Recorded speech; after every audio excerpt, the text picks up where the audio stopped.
No meio de um deserto que parece cuspido diretamente do inferno, onde a areia é tão quente que parece fritar as ideias, surge uma história que não grita apenas por ação. Ela urra por redenção, liberdade e fúria. Mad Max, Estrada da Fúria não é só mais um capítulo da franquia. É um grito seco, metálico, visceral.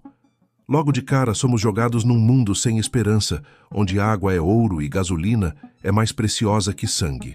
Max, interpretado por um Tom Hardy mais silencioso que o próprio deserto, não precisa de muitas palavras. Seus olhos falam, seus movimentos contam histórias de dor, perda e sobrevivência. Já estamos dentro, presos. A direção de George Miller arranca a pele da narrativa convencional e joga sal por cima. Não existe espaço para descanso. Cada frame parece explodir na tela. Cada perseguição é uma coreografia de insanidade. Mas calma, porque por trás da poeira, das rodas girando e das explosões ensurdecedoras, há algo mais profundo esperando para ser descoberto. Enquanto a história avança, ou melhor, corre desgovernada pelo deserto, conhecemos Furiosa. Ah, Furiosa. Charlize Theron entrega uma performance tão crua que quase arranha a tela. Ela não é só forte, ela é quebrada, ferida, humana, mas com um propósito tão intenso que parece que o próprio deserto treme sob suas rodas. Furiosa não quer só fugir, ela quer resgatar, libertar. E a forma como ela conduz as esposas de Immortan Joe, cada uma metáfora viva da esperança, da pureza, da liberdade aprisionada, transforma o filme numa verdadeira odisseia libertadora. A guerra não é só externa, é interna, emocional. Cada escolha dela ecoa uma dor antiga, um passado que tenta ser apagado a cada quilômetro percorrido. Max e Furiosa não são heróis. São sobreviventes de um mundo que perdeu o senso, lutando para manter o que ainda resta de humano neles, os War Boys.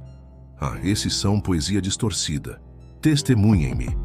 O grito deles antes do sacrifício, misturado com spray cromado na boca, vira uma marca registrada de um culto que abraçou a morte como glória. Immortan Joe, com seu respirador, grotesco e seu corpo mutilado, é mais que um vilão. Ele é um símbolo de poder corroído, patriarcal, podre até o osso. Seu império de areia e opressão é alimentado por medo e controle.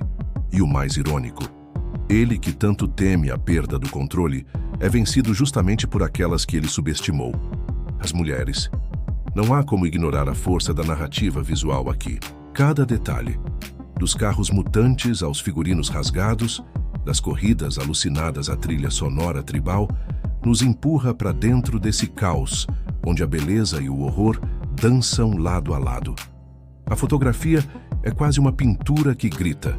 George Miller não economiza na construção simbólica. A terra verde das muitas mães, buscada com tanta fé, não passa de uma lembrança, uma mentira bonita. Quando elas percebem que o paraíso ficou para trás, não resta outra opção. Voltar, enfrentar, lutar. E é aqui que o filme vira de cabeça para baixo. O desespero vira motor. O retorno se torna redenção. A estrada que antes era fuga, agora relar. Estrada da Fúria subverte o tempo inteiro. Esperamos um destino, mas o destino é agora. A velocidade vira permanência. A violência, justiça. O filme nunca diz o que devemos sentir. Ele apenas mostra. Nos afoga em estímulos e espera que descubramos o significado na maré de poeira. E isso, meu amigo, é genialidade disfarçada de caos. Agora, falando da estrutura narrativa, sim, por baixo da gritaria mecânica, há um esqueleto firme, um roteiro enxuto, quase minimalista. Os diálogos são raros, mas cada um carrega peso. Silêncios dizem mais do que palavras. E as ações? Ah, essas gritam. O arco de Max é sutil, mas poderoso. De um homem que só pensa em sobreviver, ele se transforma em alguém disposto a sacrificar por outros. A cena em que ele cede o controle da direção para Furiosa é mais que simbólica. É entrega, é confiança. E o que dizer da cena em que ele se afasta no final sem olhar para trás? Ele não precisa da glória. Ele é o fantasma que impulsiona a mudança, mas não permanece para colher os frutos. um anti-herói de verdade. Os efeitos práticos merecem um parágrafo à parte. Em tempos em que tudo é CGI, George Miller disse: "Vamos fazer de verdade." E fez. As explosões são reais. As perseguições reais. Os dublês, insanos. Isso dá ao filme uma textura que quase dá para tocar. Sentimos o peso dos carros, o calor do deserto, o risco real em cada manobra. É adrenalina bruta, sem anestesia. Digital. Isso conecta. Isso gruda o espectador na cadeira e não deixa levantar. O filme se torna físico, palpável. Uma experiência que extrapola a tela. É quase como se estivéssemos agarrados ao capô de um dos carros, com o vento no rosto e o coração disparado. E a trilha sonora? Ah, meu irmão, aquilo ali é o combustível da loucura.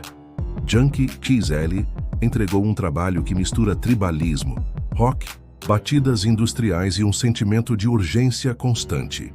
Não é apenas um pano de fundo, é o motor emocional da narrativa. Quando o guitarrista cego pendurado no caminhão aparece, mandando riffs enquanto tudo explode, não estamos apenas vendo um filme. Estamos vivendo um ritual. A música dita o ritmo do nosso coração, nos arrasta, nos envolve.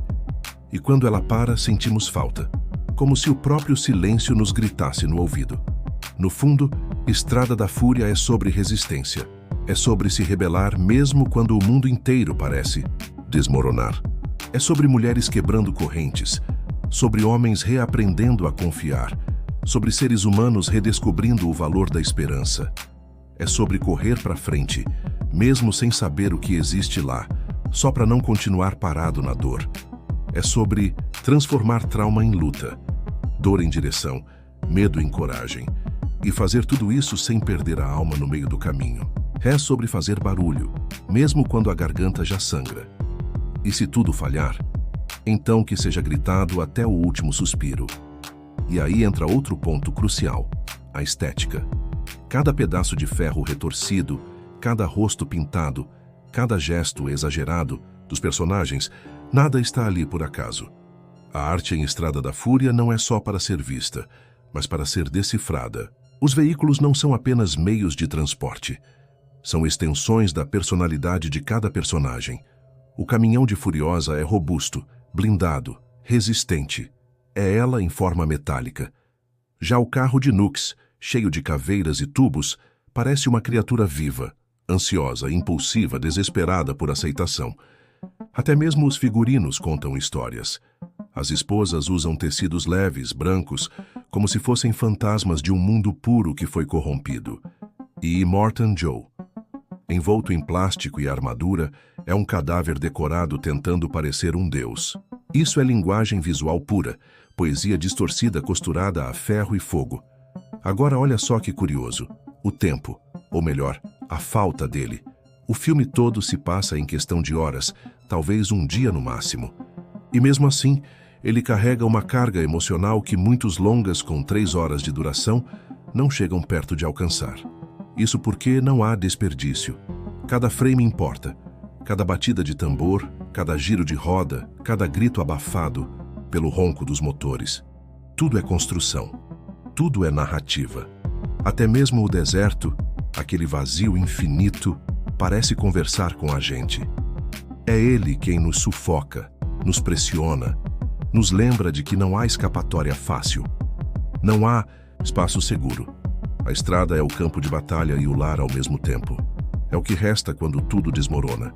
É o começo, o meio e o fim. Um círculo vicioso de poeira e esperança. E que dizer da relação entre Max e Furiosa? Não é um romance. E isso por si só já é revolucionário. Eles não precisam se amar para se respeitar. Não precisam se beijar para se conectarem. É confiança construída na base da sobrevivência. É afeto moldado na dor. Os olhares trocados, os gestos silenciosos, a forma como dividem decisões, tudo isso constrói um vínculo real, forte, que dispensa palavras doces. Max, acostumado a andar sozinho, encontra em Furiosa uma parceira à altura. E Furiosa, acostumada a liderar, encontra em Max alguém que não quer roubar seu espaço, apenas caminhar ao lado. É uma dança silenciosa, onde nenhum tenta dominar o outro, mas sim complementar. Um laço que nasce em meio ao caos, mas cresce com dignidade. E isso, meu amigo, é raro de ver no cinema de ação. E agora, se você chegou até aqui, tá mais do que claro que não viu apenas um filme. Você sentiu, viveu, respirou Mad Max, Estrada da Fúria. E se ainda não viu, bom, então corre, porque essa não é só mais uma sessão. É um batismo de fogo e poeira. E no final só resta uma pergunta: qual estrada você vai escolher seguir agora?